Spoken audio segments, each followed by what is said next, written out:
अगस्त 2005 में तरक्की याफ्ता यूरोप में एक फ्लाइट उड़ती है। चूंकि जहाज का साइज बड़ा था, लिहाजा जहाज के अंदर पैसेंजर्स या मुसाफिरों की तादाद भी काफी ज्यादा थी। रनवे से ये जहाज टेक ऑफ करता है और फिजा में जाने के थोड़ी ही देर बाद इस जहाज में मौजूद हर एक इंसान पुरअसरार तौर पर मर जाता है। न पायलट, न क्रू मेंबर्स और न ही कोई और जी रूह। सबके मौत की नींद सो जाने के बावजूद ये जहाज 1 घंटे तक खुद ब खुद उड़ता रहा। आखिर में जो इस जहाज के साथ हुआ वो तो सबसे ही ज्यादा खौफनाक था। इस फ्लाइट की पूरी दास्तान क्या है? इस फ्लाइट में मौजूद हर इंसान पुरअसरार तरीके से मौत की नींद कैसे सो गया, वो भी कुछ ही लम्हों में? और इस फ्लाइट का इख्तिताम कैसे हुआ? आज की स्पेशल वीडियो में मैं आपको इस पुरअसरार फ्लाइट, जिसे एविएशन की दुनिया में हीलियोस फ्लाइट 522 के नाम से जाना जाता है, उसकी ये पुरअसरार दास्तान सुनाऊंगा। लेकिन ये जहन में रखिएगा कि ये पुरअसरार दास्तान मुकम्मल तौर पर सच है और एक ऐसी हकीकत भी कि जिसे दुनिया कभी नहीं भूल पाएगी। तो आइए इस पुरअसरार दास्तान की तफसीलात में जाते हैं, लेकिन उससे पहले आप सब लोगों से ये गुजारिश है कि चैनल को सब्सक्राइब जरूर कर लें, साथ बने हुए बेल के आइकन को प्रेस कर दें और नोटिफिकेशंस में ऑल लिखा नजर आएगा, उस पर लाजमन क्लिक कीजिएगा। इसी के साथ साथ दोस्तों, वीडियो को ज्यादा से ज्यादा लाइक कर दें, ज्यादा से ज्यादा शेयर कर दें, ताकि मुझे मेरी मेहनत का सिला मिल जाए।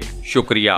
14 अगस्त 2005 को सुबह 9:07 का वक्त था जब हीलियोस की फ्लाइट 522 ने साइप्रस के शहर लार्नाका से उड़ान भरी। इस फ्लाइट की डेस्टिनेशन या मंजिल थी ग्रीस का शहर एथेंस। इस जहाज के अंदर 115 मुसाफिर थे, 6 क्रू मेंबर्स थे। सो टोटल इंसानी जिंदगियां बनी 121। इस जहाज के मेन पायलट का नाम हैंस मर्टन था। मर्टन के हाथ में ही इस जहाज का मेन कंट्रोल था और मर्टन के पास 16,900 फ्लाइंग आवर्स का एक्सपीरियंस भी था। इस फ्लाइट के को पायलट का नाम था पैम्पस चार्लम्बोस। चार्लम्बोस का professional flying experience 7,549 flying hours का था। 9:07 के ऊपर ये फ्लाइट रनवे से टेक ऑफ करती है और ठीक 5 मिनट बाद यानी कि 9:15 के ऊपर ये जहाज 12,040 फीट की बुलंदी अचीव कर चुका था। अब जैसे ही जहाज 12,040 फीट की बुलंदी के ऊपर उड़ रहा था तो इसके कॉकपिट के अंदर एक अलार्म बजना शुरू हो गया। जहाज के पायलट्स ने जब इस अलार्म की तहकीकात की तो पता चला कि ये टेक ऑफ कॉन्फ़िगरेशन अलार्म था। इस अलार्म का उस वक्त जहाज में बजना बेहद अजीबोगरीब या आउट ऑफ रूटीन था। उसकी रीजन ये है कि मोस्ट ऑफ द टाइम ये अलार्म जहाज के अंदर उस वक्त बजता है जब जहाज ग्राउंडेड हो, यानी कि जमीन पर हो, रनवे के ऊपर हो। 12,000 फीट की बुलंदी के ऊपर इस अलार्म का बजना पायलट्स के लिए बेहद आउट ऑफ रूटीन मैटर बना। मसला चूंकि समझ से बालातर था, लिहाजा पायलट्स ने फौरन से एयर ट्रैफिक कंट्रोलर से राब्ता करने की कोशिशें शुरू कर दी। पायलट्स का जैसे ही एयर ट्रैफिक कंट्रोलर के साथ राब्ता हुआ और उन्होंने अपना मसला एयर ट्रैफिक कंट्रोल को बताना शुरू किया तो ऐन उसी वक्त जहाज के कॉकपिट के अंदर एक नहीं बल्कि मल्टीपल अलार्म्स बजना शुरू हो गए। कॉकपिट के अंदर मौजूद ये तमाम अलार्म्स इस जोर से बज रहे थे कि एयर ट्रैफिक कंट्रोल को दोनों पायलट्स की आवाज तक सही से सुनाई नहीं दे रही थी। इसके फौरन बाद जहाज का मास्टर कॉशन अलार्म बजना शुरू हो गया। इस अलार्म के बजने का मतलब ये था कि जहाज के मल्टीपल सिस्टम्स एक साथ ओवरहीटेड हो चुके हैं। जहां कॉकपिट के अंदर ये अफरा तफरी मची हुई थी, वहीं पर जहाज की पैसेंजर साइड पर मुसाफिरों के लिए सांस लेना मुश्किल हो गया। उसकी वजह ये बनी कि जहाज के अंदर हवा का प्रेशर एकदम से कम हो गया। क्रू मेंबर्स पूरी कोशिश कर रहे थे कि मुसाफिरों को दिलासा देते रहें, उन्हें पुरसकून रखें, लेकिन ये तमाम कोशिशें एकदम से फेल हो गईं। फ्लाइट के अंदर ऑक्सीजन लेवल जब मजीद कम हुआ तो तमाम मुसाफिरों के सामने उनके ऑक्सीजन मास्क आन गिरे। जब जहाज के अंदर ये सब कुछ हो रहा था उस वक्त ये जहाज 18,000 फुट की बुलंदी के ऊपर उड़ रहा था। जहाज के दोनों पायलट्स एटीसी के साथ राब्ते में तो थे, लेकिन कॉकपिट के अंदर जोरों शोर से बजने वाले अलार्म्स की वजह से एटीसी को दोनों पायलट्स की आवाजें समझ ही नहीं आ रही थीं। और फिर अनफॉर्चुनेटली थोड़ी देर बाद इस जहाज का एटीसी के साथ राब्ता मुकम्मल तौर पर मुनक़ते हो गया। कंट्रोल टावर ने इस जहाज के साथ राब्ता बहाल करने की सरतोड़ कोशिशें की, लेकिन उनकी कोई भी कोशिश कारामद साबित ना हो सकी। एटीसी जहाज को ट्रेस आउट करने में नाकाम हो गई। साइप्रस के शहर लार्नाका से ग्रीस के शहर एथेंस तक का हवाई सफर 1 घंटा 45 मिनट का है। इस हिसाब से इस जहाज को सुबह के 10:45 के ऊपर ग्रीस के शहर एथेंस में लैंड लैंड कर जाना चाहिए था। 9:23 के ऊपर ये जहाज 34,000 फीट की बुलंदी के ऊपर उड़ रहा था। 9:37 के ऊपर ये फ्लाइट एथेंस के इंफॉर्मेशन रीजन में एंटर हो गई। 10:12 से 10:50 तक एथेंस के फ्लाइट कंट्रोल वाले इस जहाज के साथ मुसलसल राब्ता करने की कोशिशें करते रहे। ये तमाम कोशिशें नाकाम रही क्योंकि जहाज लापता हो चुका था और इसका कोई सुराग नहीं मिल रहा था। ये इमरजेंसी सूरत हाल देखकर ग्रीस की गवर्नमेंट ने फौरन से 2 F-16 तैयारे हवा में उड़ाए जिनका टारगेट था इस फ्लाइट को ट्रेस आउट करना। इन दोनों F-16 ने टेक ऑफ करने के कुछ ही मिनट्स बाद आसमान की बुलंदियों पर उड़ते हुए इस जहाज को ढूंढ लिया। एक F-16 का पायलट अपने तैयारे को जहाज के कॉकपिट के करीब ले गया। इस फाइटर पायलट ने जहाज के कॉकपिट के अंदर एक अजीबोगरीब किस्म का मंजर देखा। दोनों पायलट्स अपनी सीट के ऊपर मौजूद तो थे लेकिन दोनों के सर झुके हुए थे। उसके बाद जब इस फाइटर पायलट ने अपने जहाज को थोड़ा सा पीछे किया और पैसेंजर्स एरिया के ऊपर नजर डाली तो ये फाइटर पायलट पैसेंजर्स की हालत देखकर मजीद हैरान रह गया। वजह ये थी कि हर मुसाफिर अपनी सीट के ऊपर बैठा हुआ था लेकिन कोई मुसाफिर किसी भी किस्म की हरकत नहीं कर रहा था। हीलियोस फ्लाइट 522 की दोनों साइड्स के ऊपर 2 F-16 फाइटर जेट्स उड़ रहे थे मगर मजाल है कि जहाज के अंदर से किसी भी मुसाफिर ने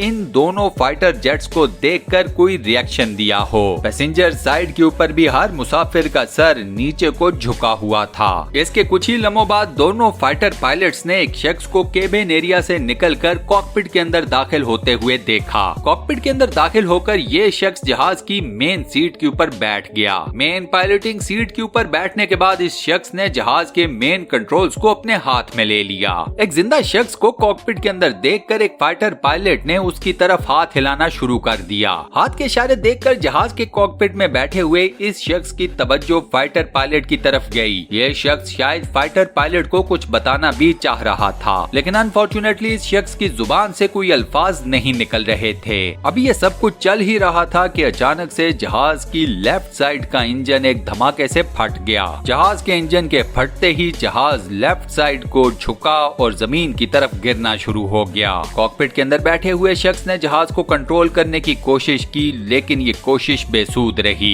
दिन के ठीक 12 बजे जहाज का राइट इंजन भी एक धमाके के साथ फट गया। उसने भी काम करना छोड़ दिया। अब जहाज मुकम्मल तौर पर आउट ऑफ कंट्रोल हो चुका था। सिर्फ 4 मिनट बाद यानी कि 12:04 के ऊपर यह जहाज एथेंस से 40 किलोमीटर दूर पहाड़ों में गिरकर तबाह हो गया। जहाज के तबाह होने के ऊपर इस जहाज में मौजूद 121 अफराद अपनी जिंदगियों की बाजियां हार गए। F-16 के फाइटर पायलट्स ने पूरी कोशिश की कि इस जहाज को तबाही से बचा लिया जाए लेकिन आखिर में ये दोनों फाइटर पायलट्स इस जहाज के तबाह होने के तमाशाई बन गए। हीलियोस फ्लाइट 522 के तबाह होने के फौरन बाद ये खबर मीडिया पर आ गई। हुकूमत की जानिब से रेस्क्यू मिशन फौरी तौर पर स्टार्ट कर दिया गया। 121 बॉडीज को सर्च आउट किया गया और उसके बाद इन तमाम बॉडीज की ऑटोप्सी की गई। पोस्टमार्टम में सामने आने वाले इंकिशाफात ने हर किसी को चौंका दिया। ऑटोप्सी रिपोर्ट्स ने यह बताया कि जहाज में मौजूद पायलट्स, क्रू मेंबर्स और तमाम मुसाफिर जहाज के तबाह होने से पहले ही मौत की नींद सो चुके थे।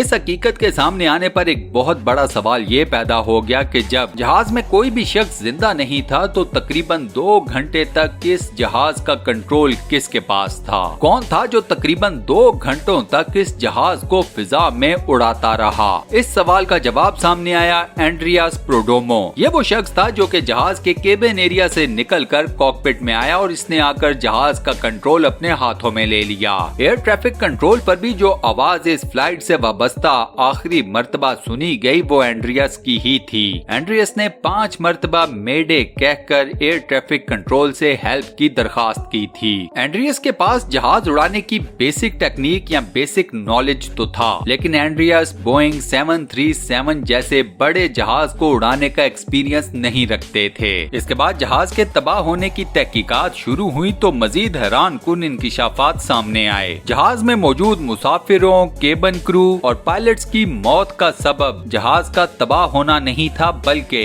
जहाज के तबाह होने से कई देर पहले जहाज के अंदर हवा का प्रेशर कम होना था। जहाज के अंदर हवा का प्रेशर कंट्रोल करता है एक button. Most of the time या आम रूटीन में इस बटन को ऑटो पर रखा जाता है, मैनुअल पर नहीं। बेहद रेयर केसेस में कई मर्तबा ऐसी सूरत हाल पैदा हो जाती है जब पायलट्स इस जहाज के बटन को मैनुअली कंट्रोल करते हैं, लेकिन ये बेहद कम या रेयर केसेस में होता है। मोस्ट ऑफ द टाइम हवा के प्रेशर को ऑटो पर ही रखा जाता है। जहाज के इंजन जहां पर जहाज को उड़ने में मदद देते हैं, वहीं पर यह हवा के प्रेशर को सक करके जहाज के अंदर ऑक्सीजन लेवल को भी मेंटेन रखते हैं। हवा जहाज में इंजन के रास्ते से दाखिल होती है और उसके बाद पूरे जहाज के अंदरूनी एरियाज में फैल जाती है। इससे जहाज के अंदर ऑक्सीजन लेवल बरकरार रहता है। इस हादसे से एक दिन पहले इस जहाज यानी बोइंग 737 की रूटीन मेंटेनेंस हुई थी। इसी रूटीन मेंटेनेंस के दौरान किसी शख्स ने गलती से हवा के प्रेशर को कंट्रोल करने वाले इस बटन को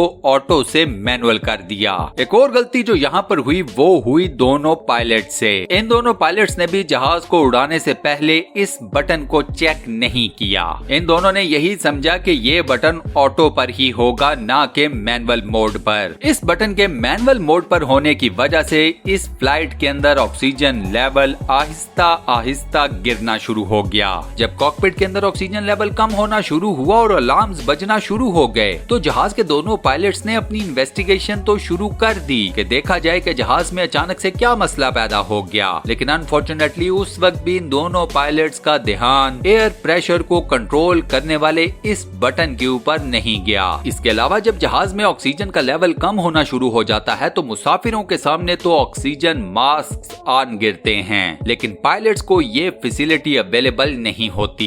यही वजह है कि हीलियोस की फ्लाइट 522 में सबसे पहले अनकॉन्शियस या बेहोश जहाज के दोनों पायलट्स हुए। मुसाफिरों को जो इमरजेंसी में ऑक्सीजन प्रोवाइड की गई उस ऑक्सीजन का दौरानिया सिर्फ 12 मिनट्स का था। 12 मिनट्स के बाद जब ये ऑक्सीजन भी खत्म होना शुरू हो गई तो जहाज में मौजूद तमाम मुसाफिर एक एक करके बेहोश होते चले गए। जहाज ऑटो पायलट मोड के ऊपर उड़ता रहा और जहाज के अंदर मौजूद हर शख्स एक एक करके मौत की वादी में उतरता चला गया। अब आप ये सोचेंगे कि जहाज के अंदर मौजूद एंड्रियस नाम का केबिन क्रू मेंबर, ये शख्स ऑक्सीजन की कमी होने के बावजूद किस तरह से जिंदा बच गया। दोस्तों इसका जवाब ये है कि एंड्रियस एक प्रोफेशनल स्कूबा डाइवर भी था। एंड्रियस को एक लंबे टाइम फ्रेम तक अपनी सांस को रोक के रखने पर उबूर हासिल था। इसके अलावा एंड्रियस को इस बात की भी प्रैक्टिस थी कि कम ऑक्सीजन के लेवल के ऊपर किस तरह से सांस लिया जाता है, क्योंकि समुद्र की अथाह गहराइयों में ऑक्सीजन का प्रेशर तकरीबन ना होने के बराबर होता है। जहाज के एथेंस से 40 किलोमीटर दूर पहाड़ों में गिरने की जो आखिरी वजह बनी वो थी जहाज के अंदर मौजूद फ्यूल का खत्म हो जाना। जहाज के दोनों इंजन फेल हो चुके थे और इसके अंदर फ्यूल भी खत्म हो चुका था और इन इमरजेंसी सिचुएशंस के होने के बाद जहाज का फिजा में उड़ना नामुमकिन था। अब दोस्तों कुछ लोगों के नजदीक इस हादसे के असल जिम्मेदार वो टेक्नीशियन हैं जिन्होंने जहाज की रूटीन मेंटेनेंस के दौरान एयर प्रेशर को कंट्रोल करने वाले नॉब या बटन को ऑटो से मैनुअल पर कर दिया। दूसरी तरफ कुछ एक्सपर्ट्स और लोगों का ये भी मानना है कि इस हादसे के असल जिम्मेदार जहाज के दोनों पायलट्स भी हैं, जिन्होंने जहाज को उड़ाने से पहले हवा के प्रेशर को कंट्रोल करने वाले बटन के ऊपर नजर ही नहीं डाली। मैं आपसे पूछता हूँ दोस्तों कि इन 121 कीमती जानों का ज़िया आप लोगों के नजदीक किसकी गलती है? जहाज की रूटीन मेंटेनेंस करने वाले टेक्नीशियंस की या फिर जहाज के पायलट्स की? आप इस बारे में क्या कहते हो? मुझे अपना जवाब नीचे कमेंट सेक्शन में जरूर बताना। ओवरऑल ये वीडियो आपको कैसी लगी मुझे इसका फीडबैक भी नीचे कमेंट सेक्शन में देना मत भूलना। वीडियो बंद करने से पहले चैनल को सब्सक्राइब जरूर कर लें, साथ बने हुए बेल के आइकन को प्रेस कर दें और नोटिफिकेशंस में ऑल लिखा नजर आएगा उस पर लाजमन क्लिक कर दीजिएगा। मेरी आपसे रिक्वेस्ट है कि इस वीडियो को ज्यादा से ज्यादा लाइक कर दें और ज्यादा से ज्यादा शेयर कर दें। अपना बहुत ख्याल रखिएगा, मिलता हूँ नेक्स्ट वीडियो में।